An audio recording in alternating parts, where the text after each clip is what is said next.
All right, Pete Gustis here, giving you a couple travel tips and some things that I learned from going to Okinawa, Japan. So I did spend 14 days. This first video is just going to be a little introductory video and give you a little bit of insight on things that I learned. First of all, when you do travel, the one thing you want to double check is make sure you check the tickets you purchased. The tickets I purchased were the least expensive, but I had to go from Narita to Haneda Airport in Tokyo. That is about an hour from airport to the other. Not saying that is a bad thing, but you do have to take a shuttle. If you're not aware of how to do this, as soon as you get to the airport, you got to go. If you don't do that, there's a very good chance you could be late. I think I had a 2.5 or 3 hour layover, and one of that was taking the bus. So if you don't know how to take the bus, you could be late and miss your next flight. The other thing is when you go and you're on the plane, they always try to give you custom forms. Get those custom forms, fill them out before you get off the airport, because when you get off the airport, you're going to have to fill out custom forms anyways. And if you don't, that'll delay your trip another 30 or 45 minutes while you're figuring out how to fill out these forms. Everyone's going to be leaving and you're going to be stuck saying, oh shit. That's what you're going to be saying. The other thing to keep in mind is make sure your cell phone works. If it doesn't work, it's not always a bad thing, or you can adjust your plan. I have multiple cell phones. One of them was T-Mobile. That phone actually has an international plan, which was only 25 cents a minute, I think. But the minutes can add up, especially when you don't realize you're talking to people or you're there for 2 weeks. So the international plan was only $50 a month, and it would have been cheaper for me to switch to the international plan for 1 month rather than paying the 25 cents a minute. If you're going to be there for 2 weeks or more, you may want to consider switching to that plan because it may end up costing you more to use your phone. The other thing I want to keep in mind is I found something that works very well. Google Translate. Google Translate actually works great for any language, not just Japanese. You can actually download the language in settings for the place that you would be going. So if you use offline translation, download the language packs that you're using.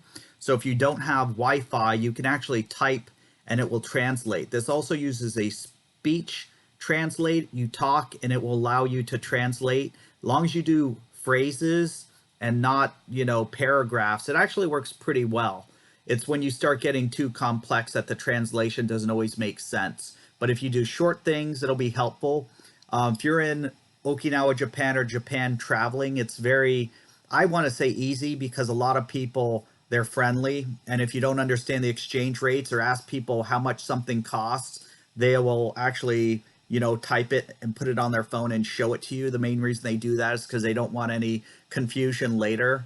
But everybody tends to be very nice and honest. And I notice they're very helpful in tourist areas, almost everywhere, actually, if you ask somebody for help. There's also police stations, boxes all over. If you ask them for help, they will help you, direct you where you need to go, and do whatever they can to assist you if you're lost. So there's translation services in Japan because they do have a lot of tourism, as well as Okinawa. And basically, I'm trying to think if there's anything else. Oh, if you want to rent a car, you have to get a universal driver's license. So you may want to look that up ahead of time. Universal driver's license is very important if you're renting a car. Some places will rent you a car without one, but then if you get pulled over, major fines. You also want to keep your passport and ID on you in a secure spot, because if you do anything that would cause the police to bother you, they're going to ask you for your passport and ID. If you don't have it, obviously that's a problem. And I'm trying to think if there's anything else. They do use Uber, but I was told cabs are better in Japan. Uber is not popular, even though I'm told that it is around. It's just not as popular. And you may want to look at your credit cards. Some credit cards have exchange rates. They charge you money. Other credit cards do not charge you for any exchange rates. Regardless of that, you do need cash because every place does not accept credit cards. There are some places that's cash only. And in Okinawa, Japan, they don't accept American money at a lot of places. I know sometimes when you travel, I've been to Mexico, Europe, a lot of those places, they might accept cash because they do get a lot of travelers from the United States or other countries. Most places in Japan, it's Japanese money only or credit cards. Some are cash only. So you want to keep that in mind when you're traveling. Um, there are cash exchanges at a lot of places in Okinawa because they have a lot of tourism as well as military bases. So they're used to that.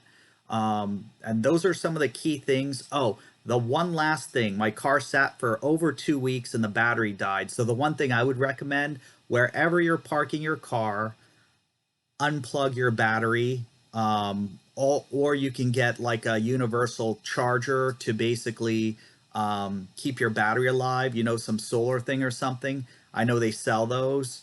If I can find a link, I'll put it in the description because I did look those up. But my battery died. I've traveled multiple times, and most of the times I've forgotten to do this. Just leave, come back in 1 or 2 weeks, and then your car doesn't start. Nothing is worse than going on a vacation and thinking, hey, I'm finally home, and then realizing your car doesn't start and you have to go to AAA or whatever. So it's kind of annoying. But those are the travel tips. If you have any questions or comments, feel free to put them in the link below. Like and subscribe. And if I can answer your questions, I will. All right, have a great day.